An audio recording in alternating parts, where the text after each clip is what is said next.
So Ross is in training in Namibia at the moment, doing some road book stuff. Man, it's been on the list to go and ride there for a long time. Yes, you need to come and do it. It's amazing. Absolutely it incredible. looks it.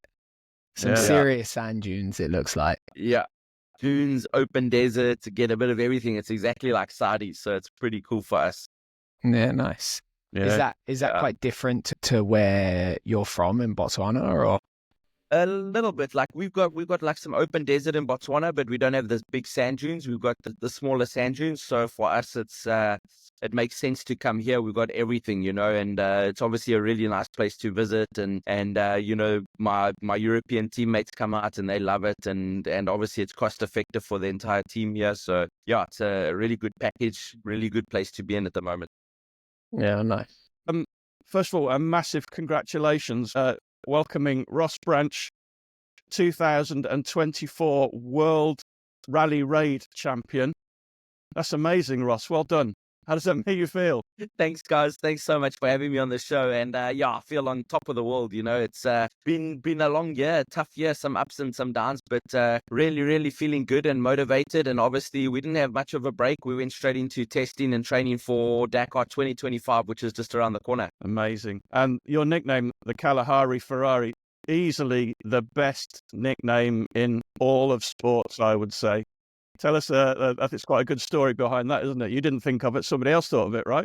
Yeah, it's actually quite an amazing story. We've got this race that happens once a year in Botswana called the Toyota Desert Race. It's 1,000 kilometers through our Kalahari Desert, and I was sitting in the middle of the desert at a refuel, and one of the older local guys that live in the area came up to me and he said, "No, that I'm the fastest Kalahari Ferrari he's ever seen. They don't have many motor vehicles out there." So he was talking about a donkey cart that was cruising through the desert. So it has a good meaning to it, and it's a really cool feeling to get named from somebody from the area, and obviously being from Botswana as well. Tell us a little bit more about you. You've not had the easiest, you've not had a very privileged route into motorcycle racing. You ended up living on your own in Europe at the age of 15. Tell us a little bit about how you got into motorcycle racing and rally racing.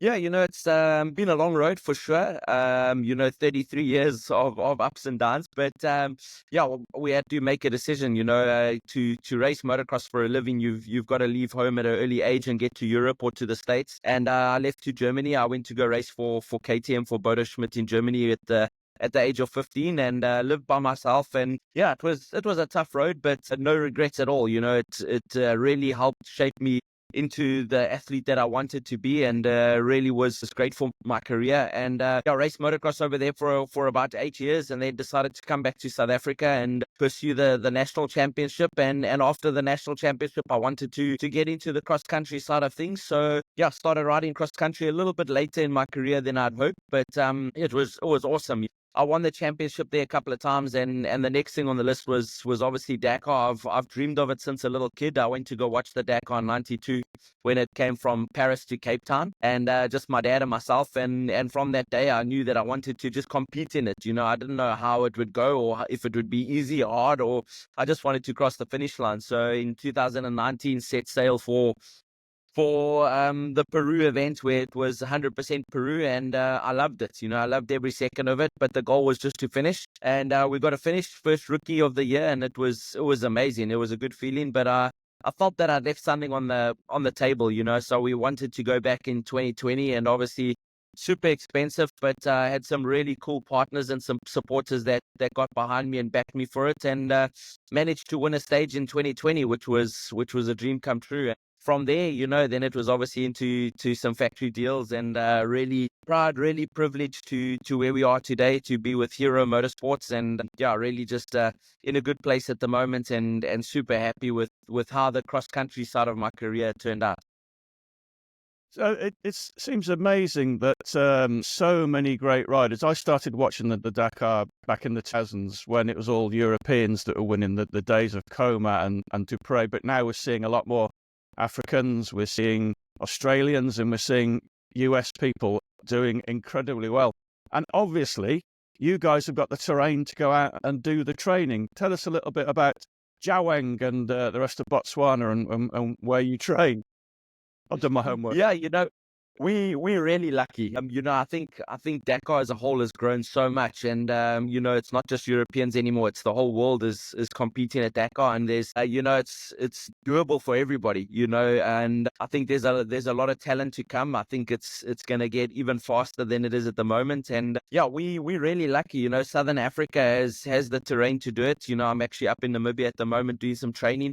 We've done about between 11 and 13,000 kilometers this year of training in Namibia alone, and a new road book every day, which is unbelievable. There's not many places in the world that you can ride anymore with that kind of distance. So yeah, I think once one person has done it, I know Toby did it for the Australians, and myself and Kenny Gilbert went over from Southern Africa, and Dave Reeves and Vincent Crosby. There's a whole bunch of us that have been over and shown the rest of our colleagues that it's doable and it's possible to get over there and do the best job we possibly can. And it's hopefully opened up some doors, and now obviously with the World Championship round coming to South Africa, it's made it even better and definitely helped promote motorsport in Southern Africa in general. So yeah, I think all of us, the Australians, South Africans, Namibians, Botswana, Zimbabwe, Zambia, all of us have an opportunity now. It's good to see, and it's really good for motorsport. Just a quick, before you ask your question, Llel, sorry, just a quick aside. Llel, you might be noticing some sound interference.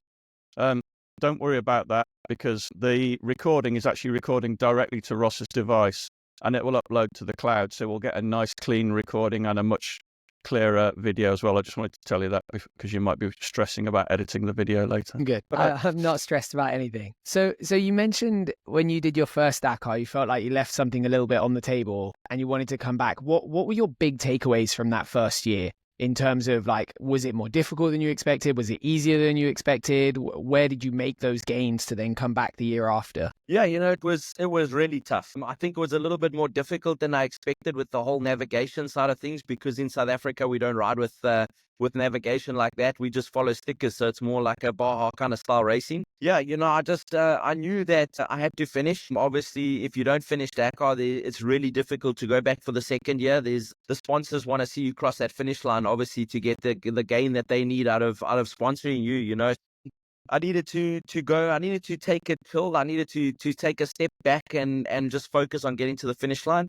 And I knew that I didn't ride 100%. So I wanted to go out there the next year and just give it my all, whether it meant crashing and crashing out of the race and not finishing.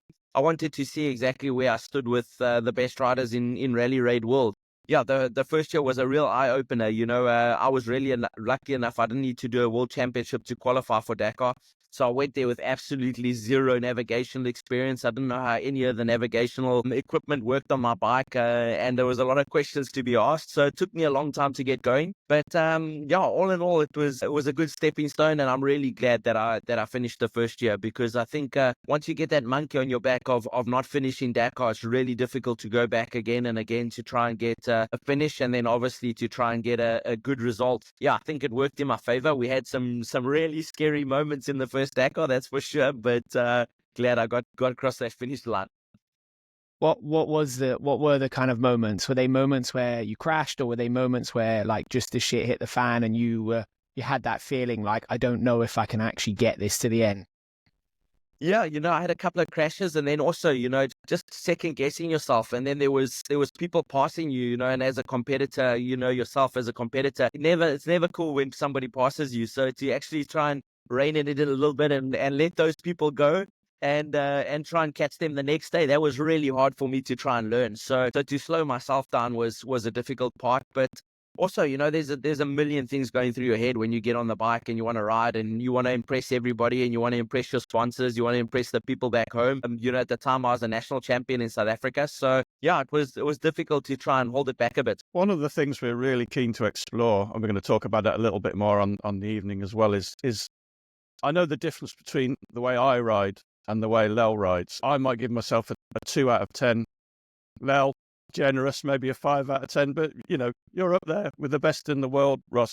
What's the difference between you and somebody that enters the Dakar just to finish? Yeah, obviously now, you want to win. That, like, I know that I can be up there with the top boys. And I think that it's just time on the bike. I spend so much time on the bike and so much training. Whereas my first Dakar, I wasn't spending so much time on the bike. I'm a commercial pilot as well. So I was flying most of the time and just riding on weekends. Whereas now I spend most of my time on the bike and learning stuff and still learning road books and making so many navigational mistakes and how to fix them and how we can get a bit better and how we can go faster. So I think it's just that, I think there's not much difference. It's just, just the experience and the time makes a huge difference in rally racing. So here's a good question. And how many hours do you think you have ridden this year?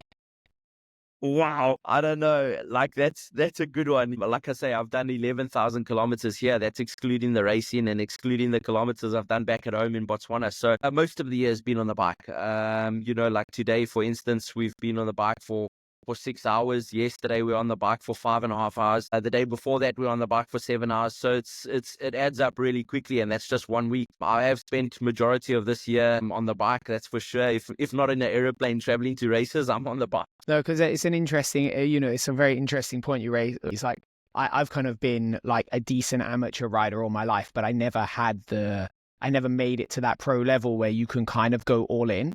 And I remember when I was doing national enduros here in the UK, the best year I had in terms of hours, I think I did 65 on one practice bike and 130 on my main bike in a year. So 180 hours of riding. But like, were you talking about the amount of riding you're doing? Even, if you can stack that, it must make so much difference. It's kind of an interesting little thing.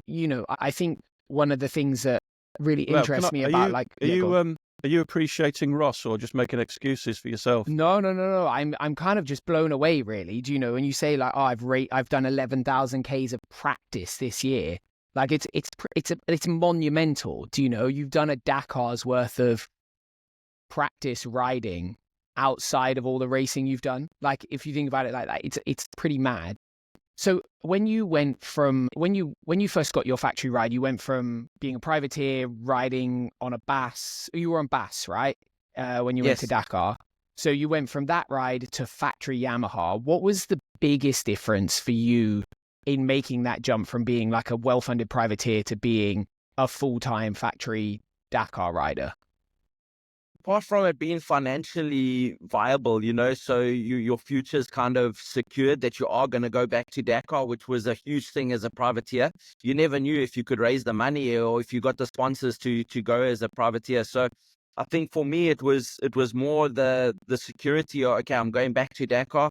And the next thing is they expect you to be all in. It's not like you can go there and be like, okay, I'm going to give 50% today. They want you to win as much as you possibly can, and obviously, be the best brand ambassador you can. So I think for me, it was more of a security thing that I could go there, I could give my all, and if I crashed out on day 1 or day 2, as long as I was giving it my all and I was up there on the top of the leaderboard, then I think that was the main thing for me. And I think as a privateer to a factory rider, I think that's the biggest difference is the security that you have, that you still got the next race and the next race. It's not just, when I was a privateer, I was going from Dakar to Dakar and everything in between was just raising money to get there. So I think that made a huge difference, and knowing that, that you can take that out of your mind, that no one's gonna blame you if you crash out, or no one's gonna blame you if you break down or if something happens to you. So I think for me, it was, I could go all in. I could focus on my racing. I didn't have to worry. I mean, we had sleepless nights leading up to Dakar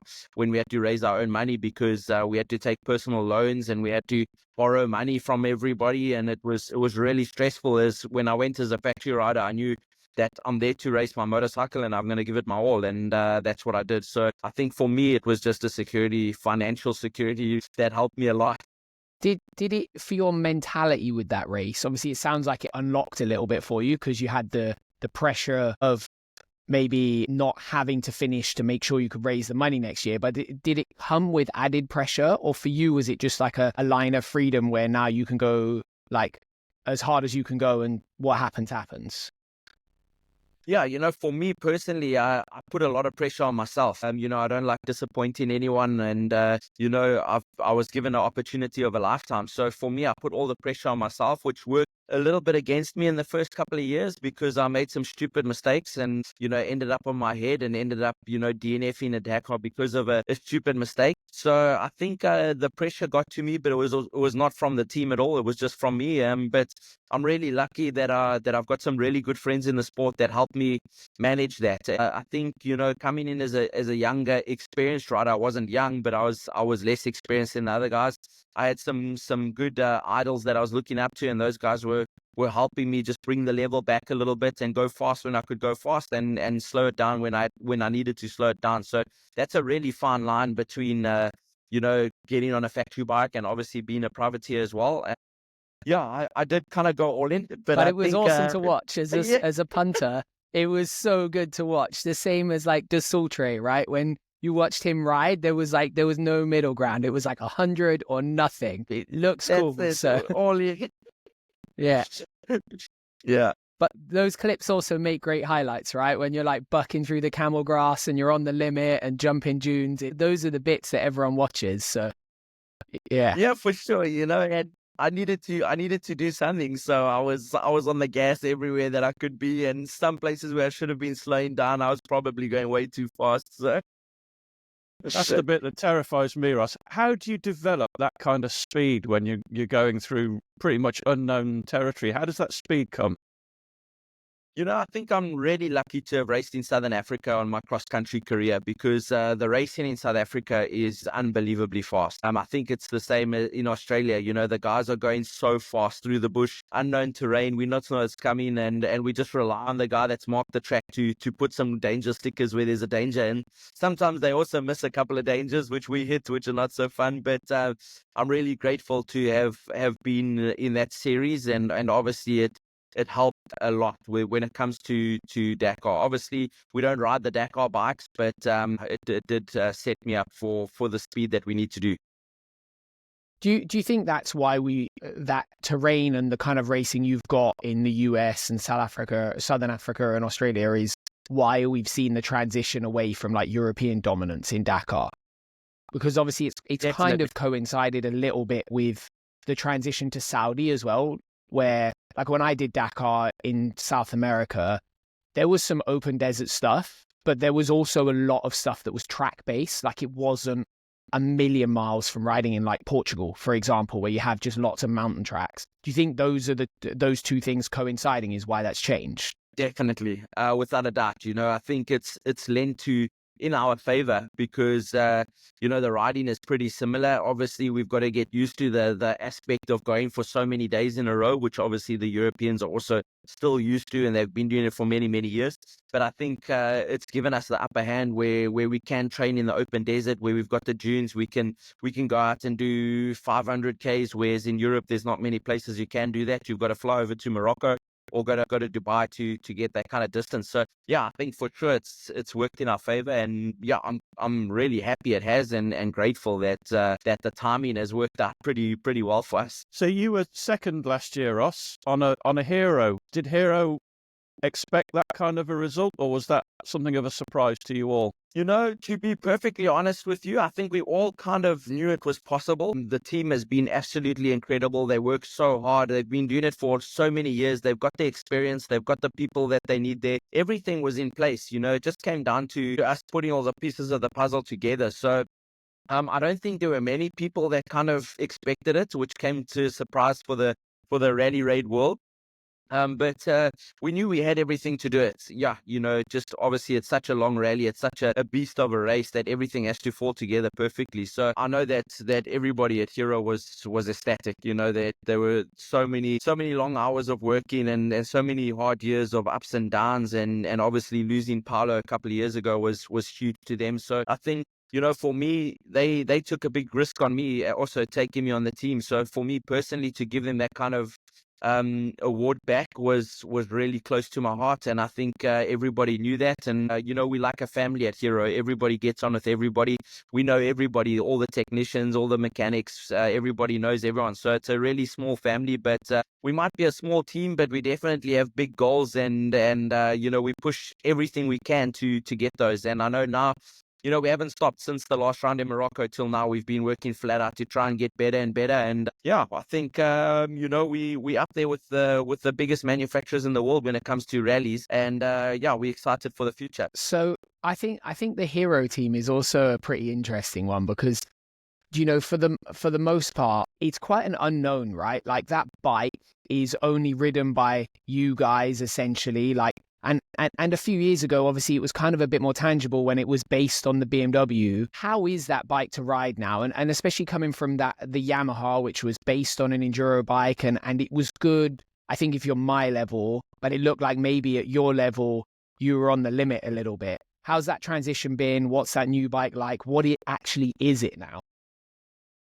Yeah, it's a 100% a Hero now. And the bike is absolutely incredible. They've done so much work and they've put so many hours of development into the bike. Joaquim Rodriguez has built the bike from basically from nothing up to where it is now. And he's done a fantastic job. Obviously, he's got so many years of experience in supercross and motocross and cross-country racing as well. So he's given us a base bike that is almost perfect. We've obviously gone and changed it up to how we like it as riders. But it's absolutely a machine. The bike is so stable in the open desert, and you're doing 160 k's an hour. You can still take your hand off the handlebar to grab your Camelback and drinks. Yeah, I was, obviously the unexpected, leaving such a big team like the Monster Energy Yamaha team and going to a smaller team. Everybody was like, well, we haven't heard of him. What's going to happen? And what are the results going to be like? And, like I say, they took a chance on me and I gave everything I had to give them what we could back. They gave me a bike that was unbelievable. And I'm really, really proud of the team and really happy to be where I am now. We've just, extended our contract by another couple of years. So I'll be staying with the brand for a while. And yeah, I think the future is bright for us. We've got such a strong team now. Sebastian Bueller, my teammate, and Nacho Cornejo from Chile is really strong. So I think we got a good future. The next couple of years is going to be good for us. What was the biggest difference between the Yam and your bike now? I think, the Yamaha was based off a motocross model frame and the handling of the bike was amazing. So, going from a bike that's based like the motocross frame and stuff like that, going to a rally frame was very different for me. I'd only ridden the KTM plus then the Yamaha and getting onto a Hero. The bike was much more stable at high speeds, but, coming from a motocross background, I like the maneuverability of the Yamaha. So it took a while to get used to how the bike handled when it was tighter stuff in the dunes. It was a little bit different. And, it took me a couple of months to get used to that and just how to ride the bike.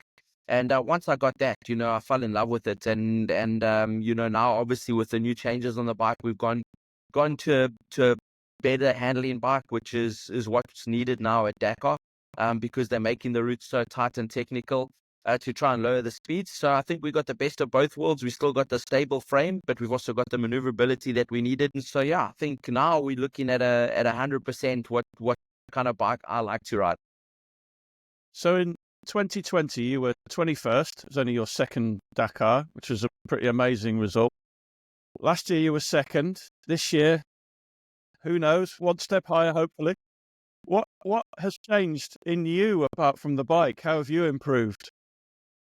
Yeah, it's been a roller coaster of Dakars for me because starting my first one, getting the 13th was like amazing for me. It was way higher than I thought I was going to get, and then going to our second year, winning a stage, but then throwing it all away with a couple of tire issues, and then the next one not finishing. So it was such a roller coaster of a ride, but I knew I needed to change my mental game. I think, one of the things with Dakar is you have to be so mentally awake, if you want to call it that, and mentally stable. You got to know when to push. You got to know when to go slow. You got to know how to handle a situation when it arises. And I think for me in the past 2 years, that's what I've been trying to change is just be a little bit more mentally mature. And yeah, I think that's what we've been working with. I've been working with a mental coach based in Portugal, Russell White, and he's absolutely incredible. And as a sportsman, as a competitor, you always want to give it your best. Sometimes, I don't know where that limit is, and that's when I end up throwing it away. And that's all I've been working on for the past 2 years is trying to get my navigation under control. And when I can't go fast, I've just got to accept that I can't do it. And tomorrow's another day. Between you when you're trying to push the boundaries in rally racing and you're not ready for it and you're a little bit behind the road book, that's when it bites you. And, crashing at 160 is not fun. You don't often get up and walk away in good health. So I think that's the biggest change for me in the past couple of years. So I want to talk about a theory that I have. I was chatting to Llel about this the other day. So my theory is people like you that have got the speed, the Dakar is much easier for you because you'll ride 3-4 hours a day. You get to the finish, you're done. People like Llel, they'll still be stuck in the stage after 22 hours. They'll come in. Hang on. Whoa, they'll be riding for 23 hours. They get in, they have a drink, and they've got to go straight back out again. So do you think that's a sensible theory, that you guys have it far easier than the ne'er-do-wells like Llel? Without a doubt. I've had a good friend of mine ride the Dakar a couple of years ago, James Alexander, and he did 2 Dakars in one. So he did double the distance, double the time and everything. And it's a different animal. In 2023, we had some fuel pump issues and I was stuck on the side of the road until everyone had gone past. And just to ride the route that I rode that day just opened my eyes. For Once us, the when we go cars have been there's a through, couple right? of tracks. Yeah, all the cars had been through. Trucks were already passing me, and I couldn't even ride on the route. I couldn't follow the road book. All I was doing is riding off the side of the track and just following the tracks. And it's another animal. And I take my hats off to people that finish Dakar like that. Is an unbelievable feat. There's definitely more than one race in the Dakar. Obviously we're racing to try and win the Dakar, but then there's the race that the guys and girls want to just finish the Dakar. And to finish when you're finishing in the dark, and it's not ideal. They think that we have really good lights on a rally bike, but they don't work as well as people think. And to follow the dunes, the lights is up and down, and it's just a different world. So I really take my hat off, and I've got so much respect for people that bite the bullet and just push on every day. You finish in the dark, you wake up in the dark. It's ridiculous, and I just take my hats off to them because they're the real heroes of Dakar. That's for sure. Well, there's the solution. They'll just go faster, mate. I think it's a double-edged sword though, right? Because so my experience was obviously I was a mid-pack guy. Do if things were going well, I'm running 50th, something like that, 50 to 55, middle of the pack. And when you're running at that speed, everything is exactly like you described. The track's not destroyed. It's pretty easy, but I had some bike problems and then I ended up at the back. And I would say the one thing that changes is the way you need to concentrate. Because for you guys and girls at the front, the pressure of concentration on making mistakes is so high, it's non-negotiable, right? You miss one roadbook note, there's a good chance you're going to crash or get lost. But when you're a person cruising at the back, you've got 100 tracks to follow, and you're riding probably not even anywhere near your limit because you physically can't, because the track's so the pressures are quite different. You have to be tough and you have to be gruel, you have to push through a lot of pain, but you don't have to concentrate in the same way. And I've found it in the few rallies I've been at where the level's not so high and I've been first, second or third on the stage, the navigation is so much more difficult. It is a horrifically stressful thing to be the first guy getting to a junction going, is this right? I think it's this way, but now I'm just riding off into the desert on my own. So I think there's kind of sides to it, right? Where yeah, you definitely don't know for sure. We just had it. So we just made a video where basically the idea was to recreate the original Dakar as much as we could. So everything from 1979, the bikes, the way we did the navigation was just with a compass and really basic notes on a clipboard. And we kind of got to experience that a little bit again.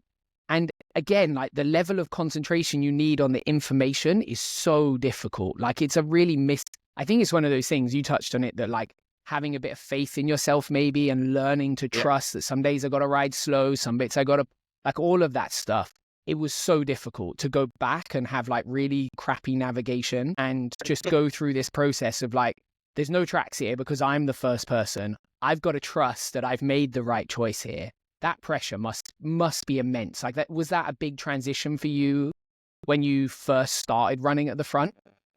Definitely. I think even today, even this morning, I was opening the road and, just in training, And we sit there and you just you double guess yourself all the time. It's like, okay, have I gone right? And then when the next note doesn't make sense, it's like, oh, but I've got lost like 5Ks back. And then it's just like a constant fight against your own worst enemy, instead of just switching off and saying, okay, I've got this note, I've got it right, I'm going for it. And if it doesn't work out, well, so be it, turn around and go back and try again. But it's the pressure at the front is crazy. I really don't enjoy opening a stage. It's a nice feeling because obviously you've won the stage before, but to go and open and you've got 500 competitors that you're leading the wrong way is not the greatest feeling. Yeah, it'd be a hard one to live down in the bivouac at the end of the night, wouldn't it? You ride 10K in the wrong direction. Yeah, exactly. So one of the things that kind of becomes when we do this event every year, there's always some questions about how the Dakar has changed. And it was a little bit the idea of this video was to go back and kind of look at what the experience was like and maybe how it has changed from the era I did it or how the race is now. How do you feel like Dakar is as a competitor? Because, some years you get people say, oh, like that was the toughest Dakar stage ever. And then you get a whole crowd of people that are like, Dakar's not the same event anymore. It's easy now. The stages are only 4 hours. As someone that's racing that event professionally and doing it compared to all the other rallies, how does it feel to you?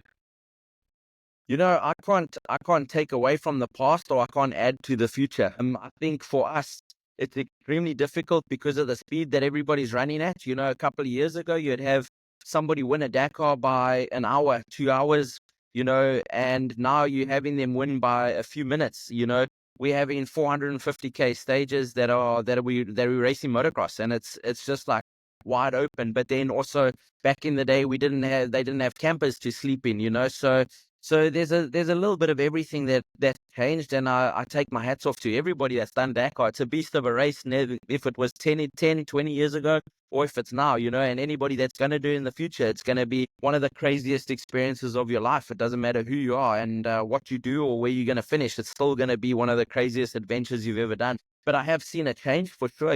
We used to mark the road book and we used to sit there for 4, 5, 6 hours coloring in a road book, like going back to school and coloring in the coloring books. Now it's all digital, and you're watching a TV screen where you're trying to make which way you're going around a desert. It has changed 100%. I think now the competition is much harder. Nobody's running away with the race. Any one of 15, 20 of us can win. So I think every day, you got to go there with an open mindset of, okay, the guy that finished 20th yesterday has a good chance of winning the stage today. So there's no ways that you can try and, calculate where you're going to finish today. You've got to give it your all every single day. And maybe the best thing you can do is slow down a little bit so you don't open the road the next day. But there's no more strategy like it used to be where the guys would wait on the side of the road for 10, 15 minutes, because you do that, the whole race is done. We are talking about it yesterday, the day before, if you stop with a mechanical issue, even a small mechanical issue, the chances of you still winning the Dakar after a mechanical issue are very unlikely. So whereas back in the day, you used to have a moose problem, you could sit down and cable tie it and put a tube in and still have an opportunity of getting on the podium. Whereas nowadays, that's long gone. If you're sitting on the side of the road for 5 minutes, 5 minutes is way too long. You're definitely going to miss out on a podium. That's for sure. Do we want to talk about the 25 race, Llel? We've got about 10 minutes left. So I got one more question on that same subject. Yeah. Do you think the direction it's going, where it's becoming more of a race then, is a good thing? Or would you like to see a little bit more adventure baked into, because I'm not saying Dakar isn't still an adventure. Like you said, it's an insane thing. But do you think you would like to see the race continue in the direction it is, where it's like a hardcore, it is very much a race now? Or would you like to see it go in a direction where it's more adventurous, a little bit crazier in the way it's run? I think everybody is leaning to that side. I think they want to keep the adventure without, upsetting the race format. So I think you can see like this year now is going to be crazy distances. So now the adventure is coming back. It's not just going to be about flat out racing. You've got to look after the bike.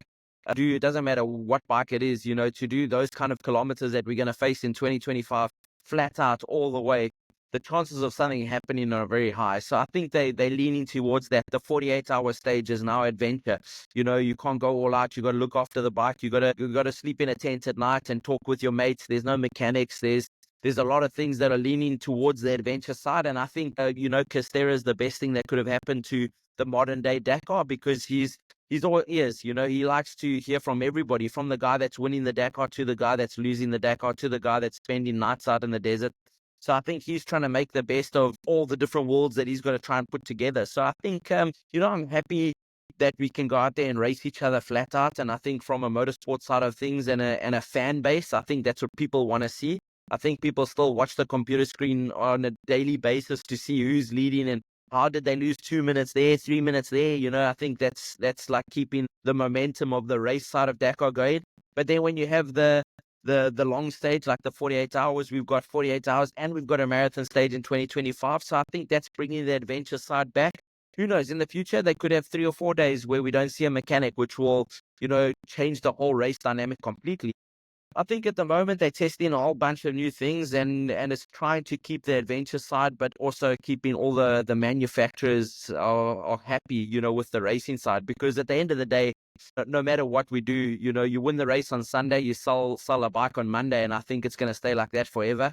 And I think that's what the manufacturers are going to keep putting money into and keep supporting Dakar because of that, opinion of everybody. But I definitely think that the Dakar doesn't want to lose their adventure status for sure. What an answer, man. It's Right. almost like you'd rehearsed it. That was awesome. Go for it, Clive. Let's So, turning to this year's or 2025 race, you've seen the route now. Is there anything in the route that might give you or the hero team an advantage or a disadvantage?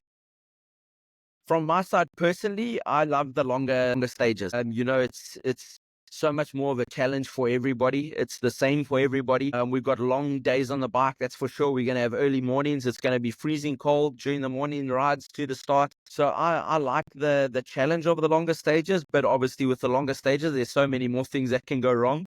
And yeah, I'm really excited. I've put in the effort, I've put in the work. Hero's also really excited. We've got a really strong bike, a reliable bike, which is a big thing for such a long distance. So I think it's going to open a can of worms with the strategy. I think there's going to be a couple of guys going with different strategies from the get-go. The first week is really long. The second week's a little bit shorter where you can put the hammer down. So it's going to be interesting. I think it's going to keep everybody on their toes. It's definitely going to keep all the fans on their toes when they're watching the race. And anything can happen. You could be leading the whole first week, and with such long distances in some stages in the second week, it can bite you. So yeah, I think I'm ready for the challenge. I'm excited for the challenge and looking forward to it for sure. I'm guessing there's only one aim for you in this race, Ross, bearing in mind you were second last year. I don't know. That question's come up a lot. Obviously, I want to win. The team wants to win. But at the end of the day, it's still around one of the world championship, and I've got to try and keep that in my mind. Dakar is big, but it's not everything. And we still want to keep the number one plate as long as we can. So I'm going to go give it my all without a doubt. And I'm going to put everything I have on the line. But we've also got to know when not to take a risk and remember that it's a long year. It's Dakar's double points in the world championship. So if you could take a second or crash out, obviously you're going to want to take a second or a third and take the points into the rest of the year. But for sure, it's one thing I haven't ticked off. And obviously I know that we're at that point where we can give it our all and we can go for the win. So I'm going to go for it without a doubt. Don't get me wrong. But I've also got to keep the big picture in mind that we've got the rest of the year to go. One more question. It's not really race related, but who out of the riders in the bivouac, Ross, would you prefer to go and drink a beer with at the end of the race? Who are the good fun guys? That's such a good question. I'm so glad you asked that because when it comes to motorsport, everybody thinks that we all hate each other and that we really want to box. And I think with rally racing, I think every competitor there and everybody can tell you is that we're all really close mates. Out in the desert, obviously, if you ever crash, the next competitor is going to be your first person next to you, whether they're on a Honda, whether they're on the Hero, Yamaha, whatever bike they're on, they're going to be there. They're going to help you and put you back together, without a doubt. Anybody in the bivouac, cars, bikes, everybody gets on. It's such a cool vibe. That's what I love about Dakar is you finish the race and you still got another 6 hours of bench racing. You go and talk about this section and that section. The car guys come in and say, oh, why did you get lost at kilometer 50? Because then we all got lost. And it's really fun. It's such a cool vibe. And it's like so uplifting to see motorsport still like that. It's not like cutthroat where, oh, that guy beat me today, I'm going to kill him tomorrow, kind of thing. So it's really cool. And I would gladly go drink a beer with anybody in the bivouac. straight after the race for sure. I think Saudi needs to change that beer rule. Excellent. It's you mentioned something there, and I've got a little bit of you know, the car guys when they come in and they're like, "Why did you get lost? How did they get lost? There's two of them, right?" And I don't know if you've seen this, right? I don't know if you've seen this, but the year I did it, it was probably like day 5. We came onto this this bit where we had to go around some pylons, and you got to a T junction, and in the road book it said turn left at the T junction, and then you followed the track and you came onto this lake bed. And as I got there, a factory Toyota came from the wrong direction. Like he came from the right, I don't know how, and then he went off in the wrong direction, and I rode around, followed the track, and then I came out onto this lake bed, and the car came out from the wrong direction, and it's on a cap heading, right? So like there's only one way you can go. Even if you come out 5K over there, the cap heading's always still the same. And he drove in 100%, like 50 degrees off the cap in the wrong direction. I was like, what are you doing, man? There's 2 of you in there. It's a cap head. You can't do this wrong. It's a flat lake bed. Like, it's not like riding in the dunes where like I could not get my head around it. And the amount of times I saw cars just doing insane shit. And then we have those arguments every night. The bikes, yeah. Unbelievable. Maybe it's because maybe we'll see it this year with Toby and Sam, where like because there's 2 of them, they start arguing about the direction, and then it all just goes to shit. But I hope we someone gets some. Maybe that's why so many bike riders. It's gonna be great. Yeah. Listen, Ross. This has been brilliant. Absolutely brilliant. You're an awesome guest. Really appreciate you doing this. This is I've been doing this podcast for 6 years now. This is an absolute highlight for me. It's fantastic to meet you and chat to you. So yeah, massive thanks. Really appreciate it.